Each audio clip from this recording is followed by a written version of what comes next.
Guys, welcome back to the channel where I cover missing persons, unsolved cases, crime news, and more. This is Emilie Weaver. She is now going to get a possibility at a chance of parole. So let me tell you what exactly Emilie Weaver did. Emilie Weaver was 21 years old when she killed her baby girl in April of 2015 and left her lifeless body in the trash along with an empty bag of Doritos and a mac and cheese box. On the morning of April 22nd of 2015, Sorority Sisters awoke to the sound of what they likened to a dying cat. It was Emilie going into labor. At her trial, she testified how she went into the bathroom feeling like she needed to just use the toilet. The baby's head came out and then she said she pulled out the rest of her. She then went into the kitchen and retrieved a knife to cut the umbilical cord and placed the baby in a trash pile. Emilie claimed the baby was a stillborn. She then tried to flush toilet paper down the toilet, but it clogged and started to overflow. When exactly she moved her baby into the trash bag and took her downstairs is unknown. But later, Emilie went back to sleep and then went to McDonald's later with a friend. The friend said she seemed fine, but she was limping to the car. The baby's corpse was discovered on April 22nd, 2015, after several sorority members noticed blood spots in the bathroom. A mass text was sent by the house manager that read in part, quote, "It looks like a murder scene," unquote. Police and EMTs were called after the sorority girls found the trash bag. Emilie still maintained she had miscarried and told doctors when she went to the hospital that she had cramps. Prior to the birth, her sorority sisters suspected that she may have been pregnant, but they didn't want to assume. Weaver's sorority sisters testified at the trial that she denied rumors of her pregnancy despite her weight gain, wearing baggier clothes, and her action of holding a pillow or stuffed animal in front of her stomach. Detectives determined the baby's father was Emilie's high school boyfriend. Emilie said on the stand during her trial that she confided in her boyfriend, but that he wanted, quote, "no part in it," unquote. After she had given birth and discarded the baby, she then texted the boyfriend she believed to be the father, saying, quote, "no more baby," unquote, and, quote, "taken care of," unquote. When the prosecutor at Emilie's trial asked her what her plans were for when the baby arrived, she said, I didn't think about the pregnancy. I denied it." U.S. forensic psychiatrist Philip J. Rednick, MD, said there is ordinarily a great attachment before the baby is born, and women who commit neonatocide do not form that attachment. It's easier to kill the child because it's perceived as just some annoying thing, rather than their baby. Rednick said that Emilie was thinking, I just need to clean up. Neonatocide is the act of a parent killing their own child within the first 24 hours of pregnancy. The college student had given birth to what became known as Addison Grace on April 22nd, 2015. She weighed 6 pounds, 10 ounces. During her trial, Weaver testified that she believed the baby was already dead when she abandoned her in a trash bag, adding that she was in denial about her pregnancy. Emilie Weaver was convicted of aggravated murder and several other counts for her infant's death. She was ultimately sentenced to life without the possibility of parole. Now, that was her initial sentence, But that has since been changed. But let me play real quick. There's a short clip from the news when she was originally sentenced. Former college student found guilty of killing her newborn baby girl will spend the rest of her life in prison. A judge sentencing Emilie Weaver this morning to life without parole. In April of 2015, Weaver gave birth to the baby in a sorority house bathroom. Investigators say she put the baby in a plastic trash bag and left her outside the house where that baby suffocated. I can't fathom this whole neonatal side. This whole in denial that we're seeing more and more of. I suppose we've probably had it out there, but I just feel like a lot of these young people they're not taking responsibility for the life that they created. You've carried this baby for 9 months, and I don't get how you have no attachment and it's all a situation of denial. You're gonna feel it kicking. There's just so many. It doesn't fathom to me how you can give birth to something from that you've helped create in your own body, and then you just abandon it to suffocate in a trash bag and throw it in the trash. I can't fathom that at all.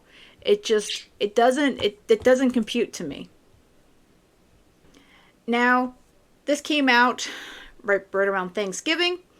The baby-killing college student gets chance at parole and resentencing for throwing newborn daughter in the trash.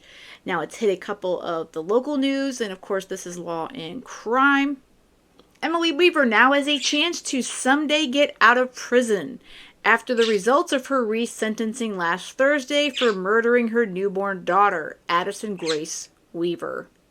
Formerly set to serve life without parole, she's now eligible for parole once she spends 20 years behind bars. Yeah. So, what is the life of that child worth? 20 years? That's really sad. It's truly very, very, very sad. The prosecutor's office in Ohio, they met with the news bitterly, highlighting prosecutor statements that the defendant lacked remorse and acted intentionally. Looks like they stated, "We live in a community where people are held accountable for their actions, whether good or bad," they wrote. "Our office has spent more than 8 years fighting for justice for Addison. While we accept the court's decision, we believe the reduction of the defendant's sentence has robbed Addison of the justice she deserved." I completely agree with that statement. Her child, her baby, was robbed of her life. For what? Because she felt she was in denial and it was an inconvenience or what have you. From what I understand, the jury was highly convinced by these text messages between her and the baby's father, or sperm donor, however you want to refer to him. And it seems like neither one of them wanted anything to do with having a child, which I get that. They were high school sweethearts. She was 21. But as we all know, there's so many other options. So many other options. All she had to do was give away that baby at a safe drop. Any hospital, fire station, easily. And as we saw, her sorority sisters were horrified. And she later, herself, Emilie, called herself a monster. She sees herself as a monster. And I hope she does. I really hope she does. Because she is a monster. She murdered her own baby. That baby did nothing but just become conceived, and it grew inside her belly. And yet, she decided that she gave birth to it in the bathroom of her sorority home and cut the umbilical cord and decided to throw her away like trash. This is another case. Of course, this happened in 2015. The fact that she's another one that's gotten her case re-looked at is starting to make me get a little more fearful for these other cases coming up. There's just, it's making me fear the future of all these young people.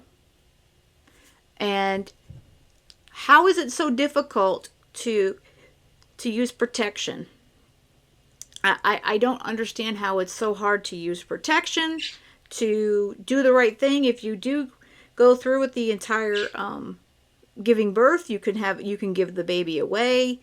There's just, again, as I've said on many times here, there's so many options, and yet as we see, these young mothers, which I don't even want to call them a mother at this point, these women, they feel like because they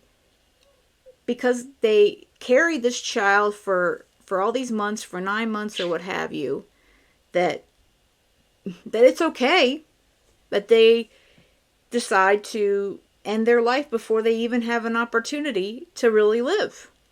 So this is a case just like the Alexis, where she's getting another opportunity and she's currently on bond.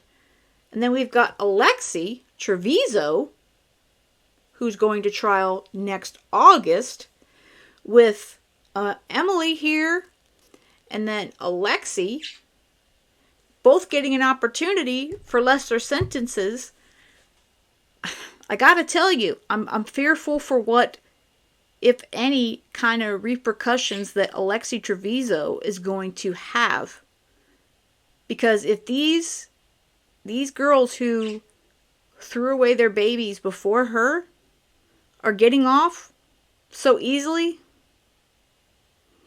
who's to say that Alexi's not? And it disgusts me. It is disgusting. There's no reason for it. These babies did nothing wrong but come to life. And they're egg donors. The woman, like I said, I don't want to call them a mother. The woman who carried them for 9 months decided, nah, I don't want them. They're trash. Throw them in the dumpster, throw them in the trash outside your sorority home, throw you in the trash at the hospital. Again, babies are not trash. And something has to change, because our system, it's just starting to worry me, because these girls are just not getting the punishment that they deserve. And these future younger girls are going to see that they're getting merely a slap on the wrist, and they're going to be allowed out to resume their life. But let me know what you guys think of this one, and what you think it affects. Obviously, we got Alexis out. She's right now out on bond. She's awaiting her retrial. And then Alexi's going to be in trial next year, next August. But see, Alexis Avila's baby, lived. Emily's baby, she didn't. And neither did Alexi's. So there's some things to think about for sure. Alright guys, that's all I've got for this one. I hope you have a great rest of the day. And most of all, stay safe.